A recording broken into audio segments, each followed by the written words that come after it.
This is the International Arbitrage. Again, we are at the Paradise Beach, the failed Four Seasons project in Barbados.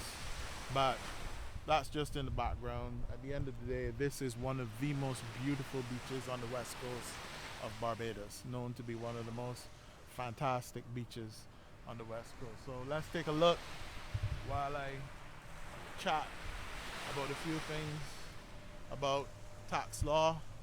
Now, the reason we're using this beautiful beach is because, of course, tax law is not the most entertaining subject.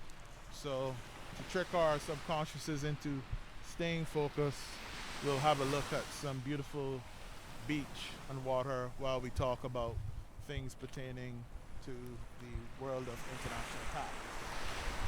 The word is commercial. What is commercial? What is the meaning of commercial? In the UK, back in, say, the 1990s and the 2000s, a lot of tax planning was done by high net worth persons in the UK, English tax resident citizens in particular, where tax opinions, lengthy, complex tax opinions, would be obtained from barristers, some of the top tax barristers in the city, in London. And these tax opinions would be used then by various business outfits to promote tax schemes. Now, the US has its own history with tax schemes, but we will deal with that in a separate video. And so many of these tax schemes in the UK in the 1990s and early 2000s were things like film partnerships, employee benefit trusts, tax, stamp duty tax schemes, a range of VAT schemes.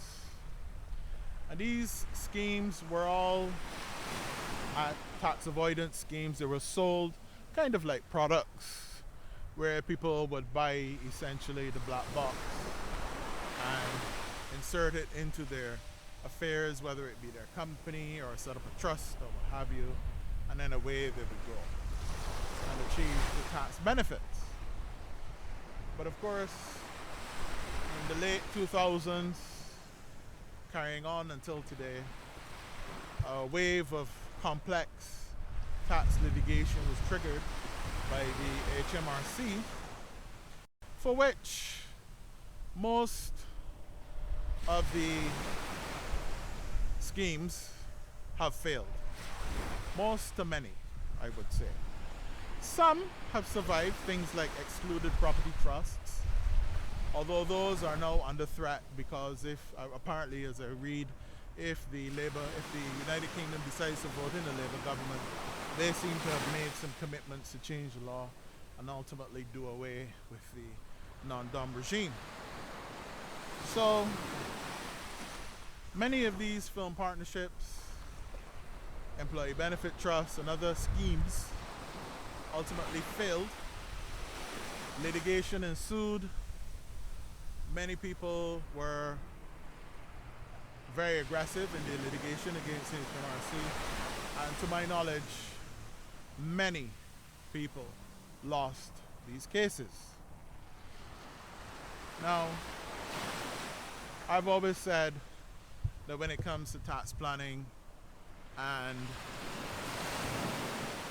the unfortunate side of tax planning and the realities of the global financial system, when things go wrong, you'll find that families, parents, the father, whoever it is that's going through a tax evasion case, a tax avoidance case, and loses or is losing or is struggling with it for years, they don't tell their family and friends. They don't talk about it at the dinner table. And so what you find in reality is that really very few people truly understand and appreciate what the implications, the real implications of failed tax planning and failed tax arrangements is like.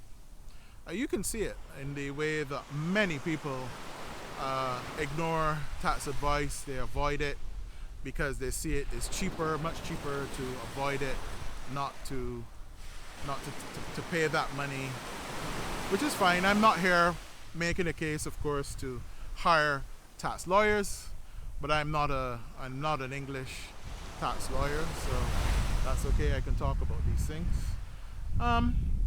No, well, out of all of this, what is most interesting, I find, is the word commercial.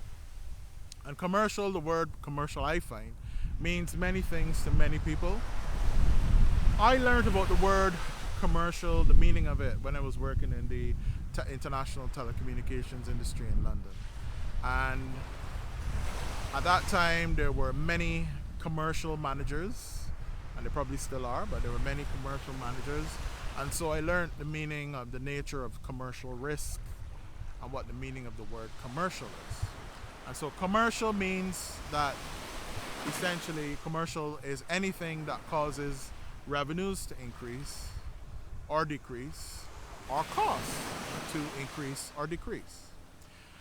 And the significance of commercial then is that anything that can impact the profitability or the viability of an arrangement, business, transaction, whatever it may be. There can be commercial issues that impact the commerciality of an arrangement. And so, coming back to these tax law cases that failed in the courts of England and Wales, when you read a lot of them, and I will go through in separate videos one or two of them, if you read a lot of them, you will see that the word commercial is used a lot, and essentially the lack of commerciality of arrangements. Arrangements were deemed or held to be artificial, as in they were artificial. They were based on highly complex arrangements that ultimately came across to the judges as artificial and lacking in commercial reality. And so therefore, going forward, commercial reality is actually very important in international tax law and in tax law. Now, Barbados, of course, is a sovereign country, but like many common law jurisdictions in the rest of the Caribbean and other nations, case law, which is cases decided by courts of other countries, is persuasive. A judge in, say, Nevis or St. Kitts can pick up a case that was decided in the UK and England, and it could be persuasive on his decision, in his decision making. And so that means, like what I said, persuasive. And so what is commercial and the meaning of commercial is very important when it comes to setting up international tax arrangements. And my simple message is to owner managers and to those who are engaging in international tax arrangements and international taxes is, if you simply engage in commercial arrangements, that will ultimately be better for you. Hopefully, if you take tax planning advice, but even if you don't. And if you don't know your tax lawyer that well, then you should be looking to see if he's advising you to set up commercial structures. Commercial reality is things like employees, it is things like offices, it is activity, real things, okay? We don't need to get into the structures, it's just real commercial things. And of course, as we all know, employees, offices, and real activity has real implications for costs, for revenues, and henceforth on the validity of the arrangements that you have entered into. So today's message is simply remember the word commercial. All right, international arbitrage out.